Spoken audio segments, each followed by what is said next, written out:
Syria, a land woven with histories and identities, is home to two distinct communities whose stories run deep: the Bedouin and the Druze. Today, I'm breaking down the complex relationship between these groups, a story shaped by migration, faith, and power. Let's start with the Bedouin. For centuries, these are the nomads of the Syrian desert. Picture endless stretches of sand, tribes moving with their herds, following the rains, living in tents. Their culture is built on kinship, hospitality, and a fierce independence. For Bedouins, the desert isn't just home, it's identity. The Druze, on the other hand, are a small, secretive religious community. They broke away from mainstream Islam about 1,000 years ago, settling mostly in the mountains of southern Syria, especially in a region called Jabal al-Druze. Their beliefs are tightly guarded, and they've often kept apart for safety, forming close-knit villages perched above the plains. So how did these two communities cross paths? Geography mostly. The Bedouin roamed the desert lowlands. The Druze settled in the rocky highlands not far away. Sometimes Bedouin herders would graze near Druze villages, and at times that led to cooperation, trading livestock, sharing water.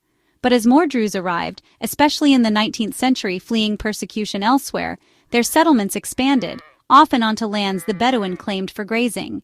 Tensions rose. The Bedouin, used to open movement, saw their routes blocked.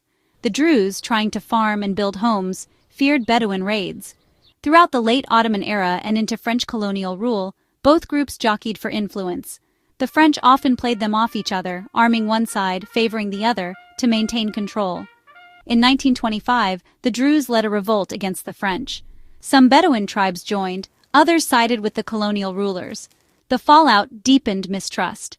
Over the decades, the Syrian state tried to settle the Bedouin, pushing them to adopt a more sedentary life, while also rewarding Druze leaders with government posts.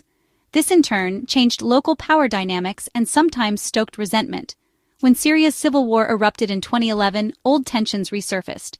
Bedouin and Druze found themselves on different sides of the conflict in some areas, sometimes out of ideology, sometimes out of necessity, but in other places they cooperated for survival, sharing resources and information. Today, the relationship between Syria's Bedouin and Druze communities is still evolving. It's a mix of mutual respect, old wounds, and pragmatic alliances.